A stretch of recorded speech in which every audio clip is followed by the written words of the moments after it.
Hello my friends, and welcome back to another Baldur's Gate 3 build guide. Hope you're all doing well. Today we're covering my pick for the best healer in Baldur's Gate 3. This is a pretty unusual build, because you may have heard that healing in Baldur's Gate is a difficult strategy to implement, since typically the numbers on healing don't keep up with incoming damage. Today we're going to break that rule by making a character that's so good at healing that not only does your healing keep up with incoming damage, it wildly outpaces it. Very few enemies in the game will be able to do enough damage to out-damage this character's healing, so your party will be able to stay alive and healthy, fully functional, even on honor mode. Here I'm using Shadowheart as our build example because nominally she's the healer of the party, although we actually will not be going with a straight cleric for this build, and you'll see why in a little while. Before I jump in, I do have a couple quick thank yous to give out. I want to say thank you so much to Chemiu or Shemiu for becoming a channel member. Let me know how you say that. And as well as Wayne Sutherland and Scott Myers for $10 each. Thank you so much, my friends. I really do appreciate it. All right, let's jump in and talk about how to build an incredible healer. For this character, we are using Shadowheart as the build example because, like I said, she's nominally the party's healer, but this will also be an excellent main character for a couple reasons. One is that the first level we're actually going to take is Bard, and this is going to be a charisma-based character, so you will be able also to have excellent dialogue skills on this character. Dialogue skills you can actually think of in some ways as being preemptive healing, because often you can use them to get out of a fight or to make a fight easier, reducing incoming damage, meaning that you have less that you actually have to heal. So I feel like it plays pretty well with the strategy of the character that this character is quite good at dialogue skills as well. For our attribute selection, of course, we are beginning with Bard, so we are going to want decent charisma, and we also want, of course, excellent constitution, because we are going to be a spellcaster who needs to maintain concentration on things, as well as just being a character in the game who likes to have lots of hit points, and because having high hit points combos very well with being a healer, both because you can help tank for your team, but also because the more hit points you have, the less likely you are to die before your turn comes around, and then you can heal yourself and your party back up to full.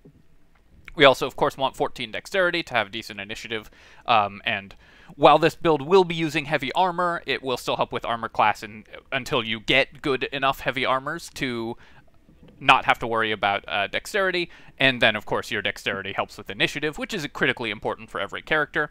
And then finally we put our last 4 points into wisdom because it's the most important saving throw. For our skill selection here, we are going to go with dialogue skills if you're playing this as a main character. If you aren't playing it as a main character and don't need the dialogue skills, you can, because you're a bard, get away with putting points into basically any skill that your party needs, since you have access to every skill in the game as a bard. My advice, if you don't have these skills covered, is this character makes a great character to cover sleight of hand for you, and also an excellent character to cover perception. Both of those are skills that you're going to need a lot of during the game, so it's really nice to have access to them on your main character as well. You can also, if you are interested in bumping your strength up, because for main characters it can often be nice to have slightly higher strength just to increase your carry weight and jump distance, makes the game a little smoother. You can use elixirs for that, that's probably the easiest way, but this character will generally be casting spells, so the Club of Hill Giant Strength is also a great way to increase your strength, or you could use the Gloves of Dexterity and then put more points in strength. Other than that, this character really does not need, like, Ethel's Hair or any additional stats from anything, or any specific items other than healing-specific items, so it slots very well into just about any party. For teammates for this party, this is something that people have asked me to do for this character. This is something that people have asked me to touch on sometimes, is what teammates should you consider for this party. For this character actually plays extremely well with teammates that want to take a lot of damage, or will frequently take a lot of damage because you're a healing-focused character. So something like a Bear Totem Barbarian who takes a lot of hits and halves incoming damage, doubling the effectiveness of your healing spells, is going to be an incredible teammate. This plays out very well with Druids as well. So just anything that's going to take a few hits and let you use your incredible amounts of healing to save your characters from death. For our cantrip selection, you are going to want to take Friends if you're the party face. Be careful using this on Tactician or Honor because it will cause enemies or characters to turn hostile, but it's still very powerful to have advantage on Charisma checks, so it's always worth taking if you're the party face. Just be careful when you use it. And every party should have access to Minor Illusion, so you could take that. You could also take Vicious Mockery. Vicious Mockery will help you decrease incoming damage, which reduces the stress on your healing, which you will be getting later on. The chances of this landing are typically not amazing, and it doesn't do incredible damage, but it does give enemies disadvantage on attack rolls, and is a combat cantrip that you don't otherwise have. So it's nice to have access to Vicious Mockery as well. This is my recommended cantrip selection, but you can actually benefit from a lot of different cantrips on this character. For our spell selection, one thing we won't be taking is Cure Wounds, because the amount of healing that Cure Wounds does, and the fact that it's an action and requires you to be in melee with the party member you're trying to heal, means that it is hard to use and doesn't even keep up with the incoming damage of enemy attacks. An enemy greatsword attack is going to average about 10 damage, whereas a Cure Wounds is going to average 7.5 healing. You can see that you're spending a spell slot and an action to not even keep up with a resource-free action from an opponent. So Cure Wounds is just a very inefficient use of your time and your spell slots. That's why healing typically struggles in D&D, and why we need a specific character and build to get around those issues.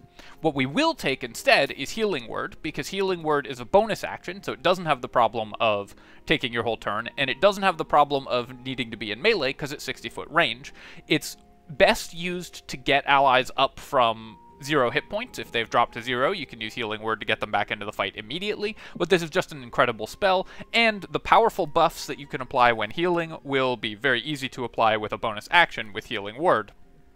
Something that is going to be very important when we get access to certain items in the next couple levels. For our other spells, every party should have access to Longstrider. It is resource-free and increases your whole party's movement speed by 10 hit points, or by 10 points, 10 feet. Longstrider is a ritual spell, which it doesn't tell you in the tooltip here, but that means it doesn't take a spell slot to cast, so you can just cast it on everyone.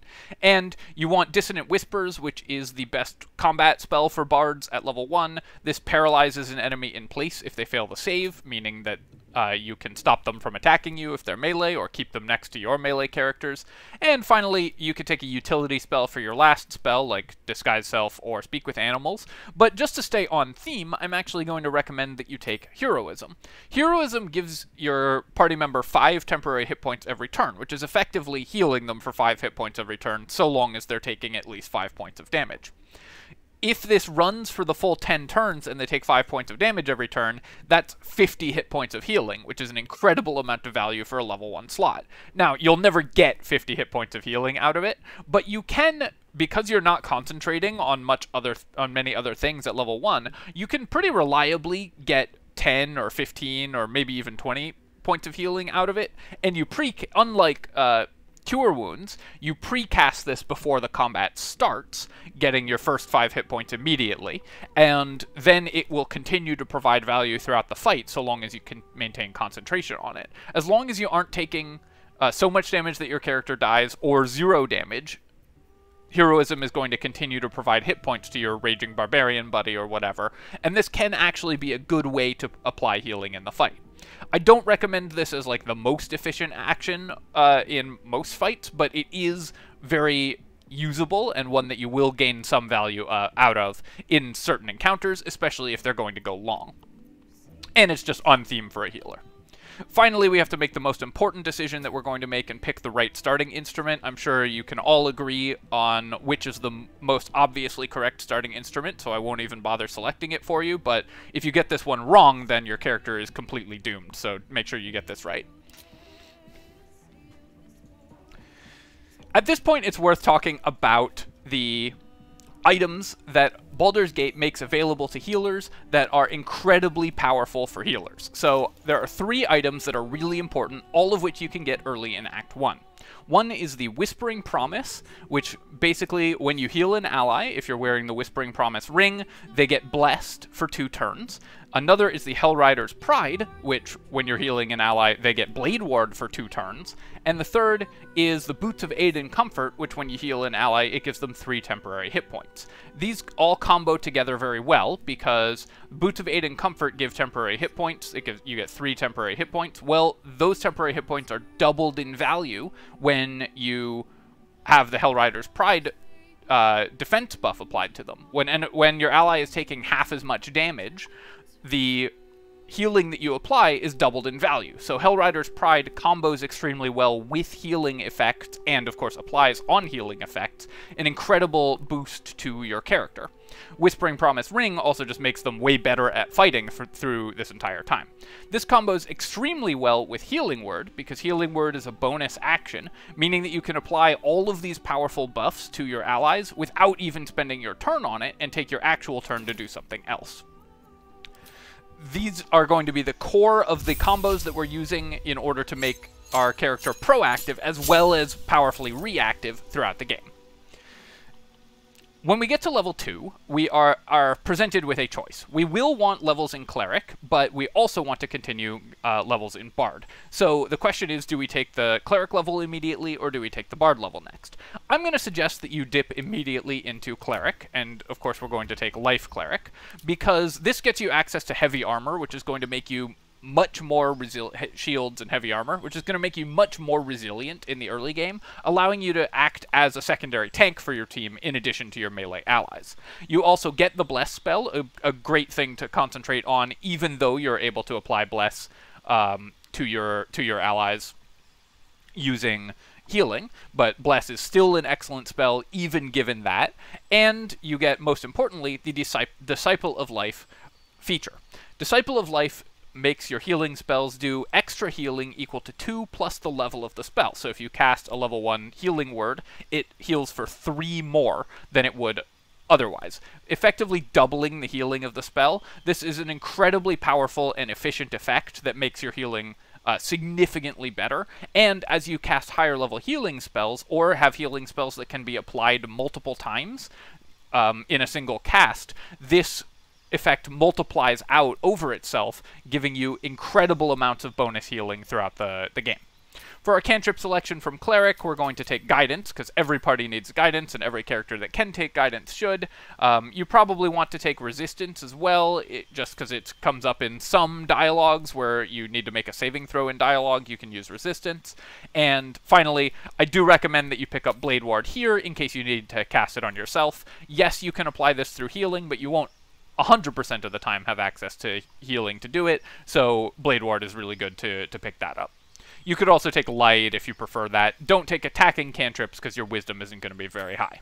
And then for our prepared spells, we're going to pick up ones that don't have saving throws, because our wisdom isn't very high, so we can't use stuff like Command on this character, but we can use something like Protection from Evil and Good or Shield of Faith for certain encounters, but most importantly we can use Sanctuary, which allows us to protect an ally who's in a bad situation.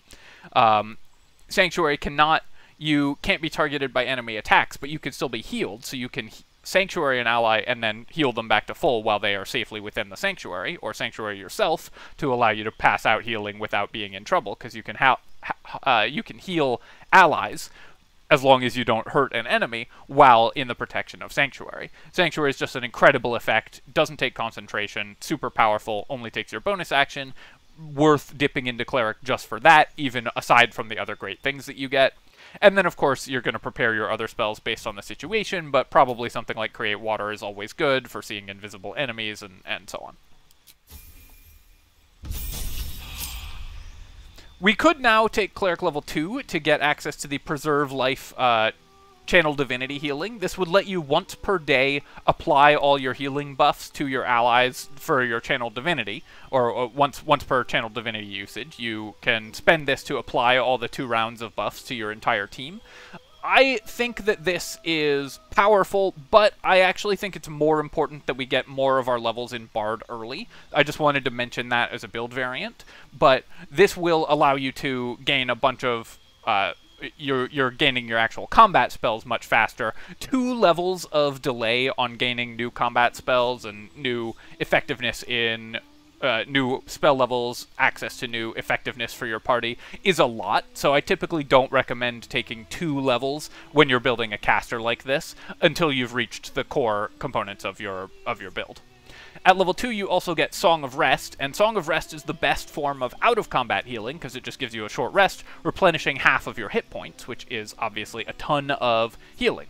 There's basically 2 types of healing in Dungeons & Dragons: in-combat healing, which is usually weak, and out-of-combat healing, which is extremely powerful and useful if you want to avoid long resting too often. Song of Rest helps you with this, and also gives you back your short rest resources. It's incredibly strong to have in your party, very useful. For our spell selection here, we're just going to take one of the utility spells that we didn't have before, something like Speak with Animals or whatever.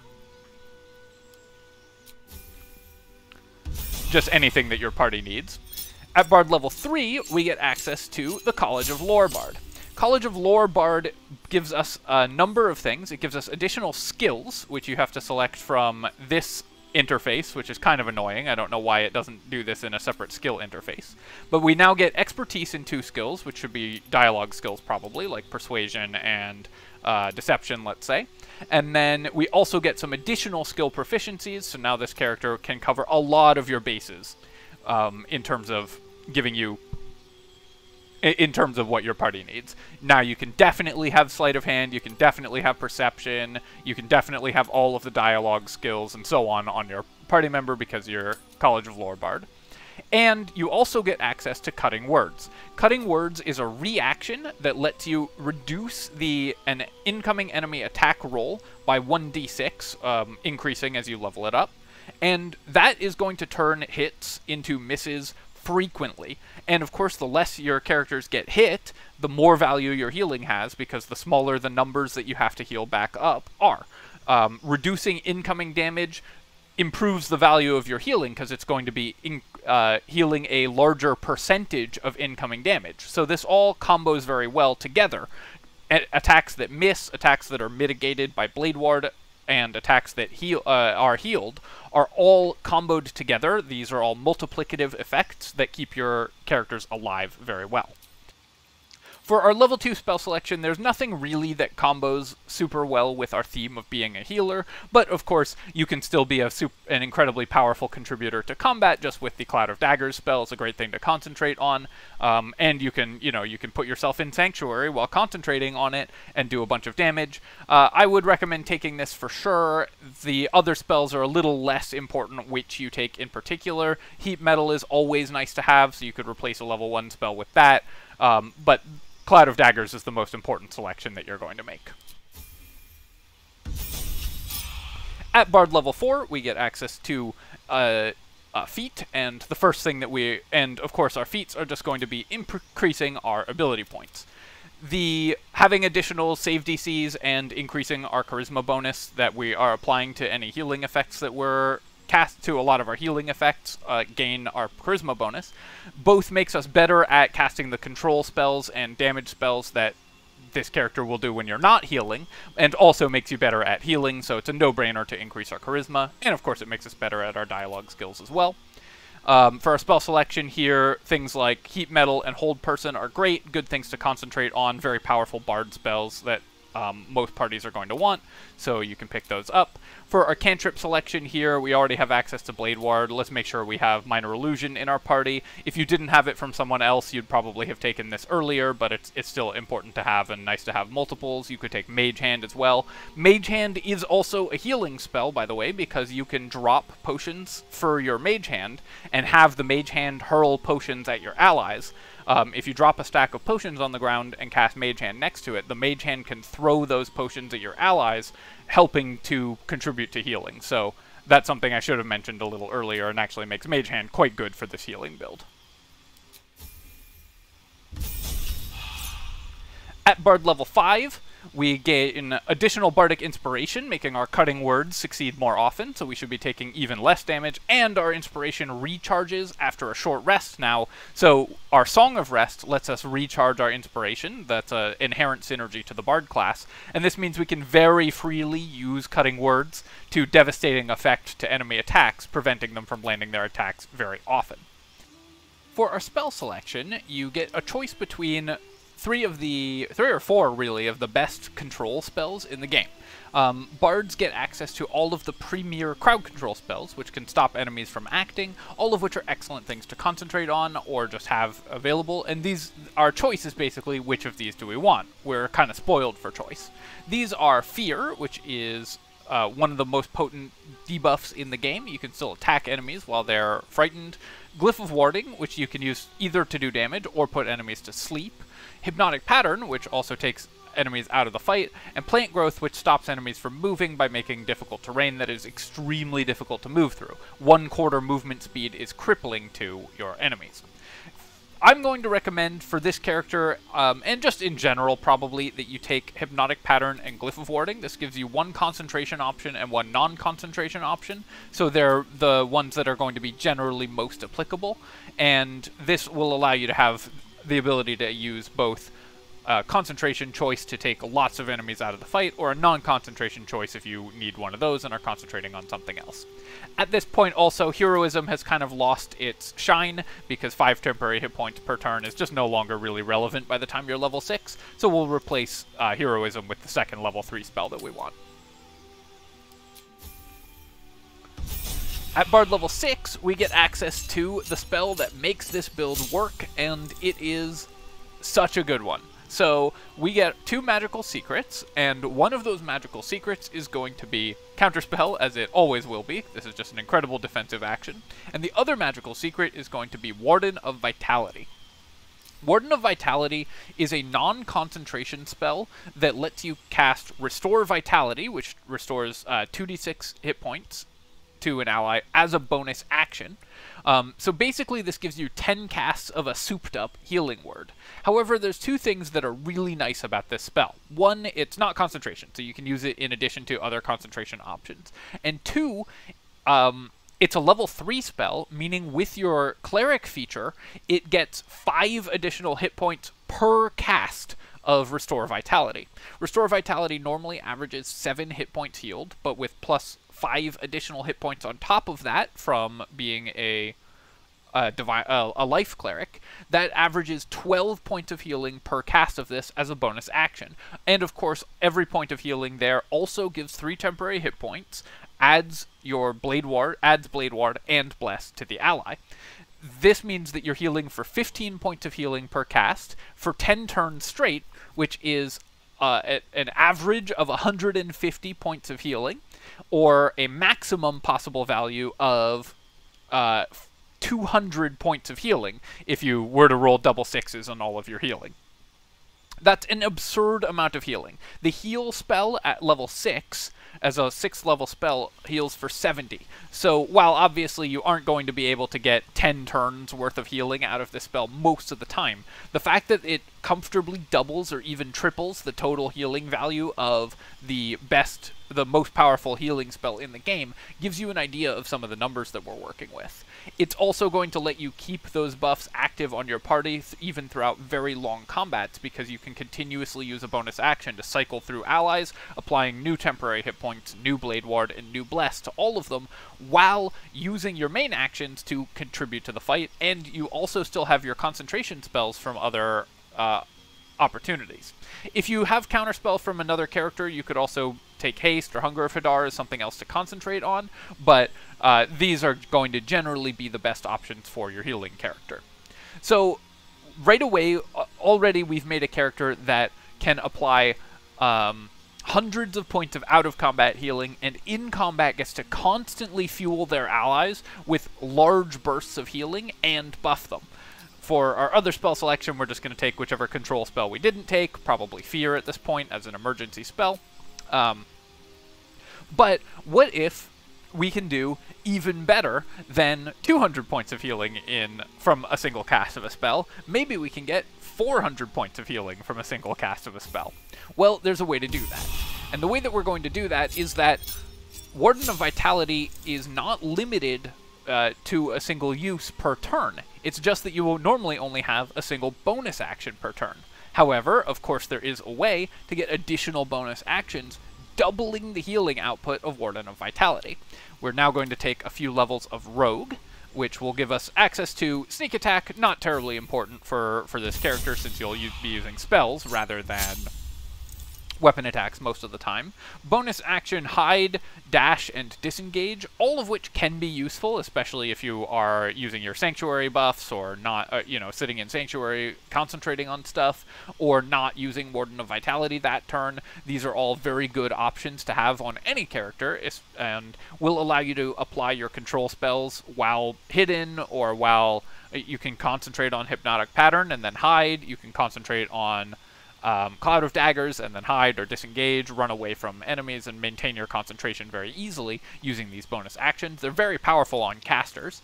And then finally, at Rogue level 3, we take Thief Rogue, getting an additional bonus action. This means that we are able to use our Warden of Vitality buff twice per turn, taking it from an average of 150 points of healing to an average of 300 points of healing, with a maximum of 400 points of healing. Actually, I guess technically the Boots of Aid and Comfort won't apply twice, so I have to subtract 30 from each of those. So it's an average of 270 points of healing, or a maximum possible value of 370 points of healing. From a single cast of a level 3 spell. That's a ridiculous amount of healing. And more than enough to keep up in combat. Even in long combats against powerful enemies, this is going to allow you, combined with having incoming damage, since you're consistently keeping Blade Ward up on your allies, and that also combos very well with other sources of damage resistance and stuff. You can combo this with a Ranger with elemental damage resistances. You can use protection from energy spells from an ally to gain elemental damage resistances, and so on, to make your characters very, very difficult to kill, and to consistently keep them at full health, fully buffed, and operating at maximum effectiveness. For our next level, we have a choice here where we can either take another level of Rogue to get a feat, or if we really, really don't care about our combat options, we can continue to take more levels of Cleric, because at Cleric level 3 you'll get access to Aid, and at Cleric level 2 you get the Cleric the Channel Divinity option to allow you to more freely apply your healing buffs. But overall, I think that you're best off just taking another level of Rogue, getting your ability improvement, maxing out your charisma. This means that your control spells are going to be able to be applied very, very consistently, and of course you apply additional charisma effects to everything that you do in terms of healing as well. Finally, at character level 12, we're just going to go back into our last level of Bard here, getting level 7 Bard to get access to 4th level spells. There's a bunch of strong 4th level spells that can help us out in combat here. We can take things like Confusion, Greater Invisibility, or Polymorph, just all very strong control spells. Confusion is probably the best of these and an excellent spell to concentrate on overall, so given that you can have Confusion up and Warden of Vitality running in most combats, you are able to both provide a ton of crowd control as well as a ton of healing to your party. One thing that's actually kind of fun here is if you wanted to roleplay a pacifist character, you could just not take Cloud of Daggers and Dissonant Whispers, and this character otherwise is only doing control effects and otherwise does no damage. So you could have a character that actually contributes a ton to your party while never doing damage to enemies. That's not the most powerful option, but it's just a fun role-playing option available to this character, since you're so effective as a healer and crowd controller. I will just show you quickly how Warden of Vitality works, because it's worth checking, worth just mentioning how this works. So we're going to equip all of our buff effects here, and then I'm going to enter turn-based mode and cast Warden of Vitality. So now I have, with my 2 bonus actions, 2 casts of Restore Vitality. So I can cast this on anyone within 30 feet.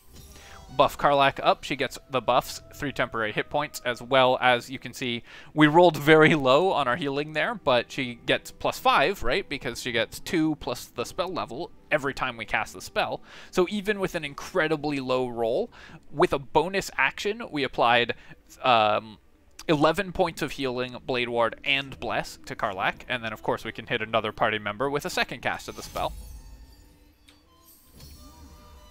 That time it was 11 hit points, buffed up to 14 hit points, which is still honestly a pretty low roll, but you can see how many hit points we are passing out in terms of healing and temporary hit points every single turn with this character, and how powerful it is to be able to do that with a bonus action. This is also an incredible amount of out-of-combat healing, because we have 3 short rests thanks to Song of Rest, and the ability to use Warden of Vitality out of combat to apply hundreds and hundreds of points of healing if our characters for some reason need it. In fact, if we spent all of our level 3 and level 4 spell slots on Warden of Vitality, we would be averaging, we would have an average of more than 1,200 hit points that we could heal just from that for our whole party, which is way more damage than you need to heal in a given day of adventuring. So that's an incredible amount of out-of-combat healing. If you really want a party that doesn't long rest, this is your guy.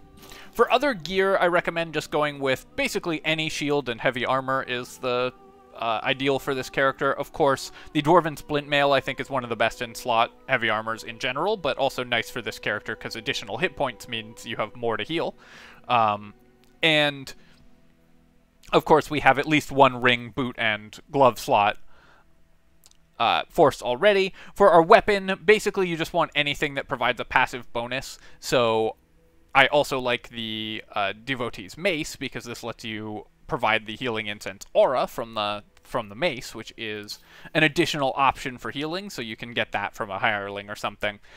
This character doesn't normally get access to it, but it is probably the best item for this character because the healing aura applies all your buffs and does all of the things that this character wants to do. A typical turn in combat for this character is just going to be casting a control spell and concentrating on it, and then passing out tons and tons of healing, keeping your party alive, while your barbarians or whoever bonk down the enemies and win the fight, supported excellently by Shadowheart here. Alright my friends, I hope that you have enjoyed this video, and of course as always if you have, feel free to leave a comment, like the video, and you can subscribe to my channel for more of this and other strategy game content. Cheers folks, I'll catch you next time.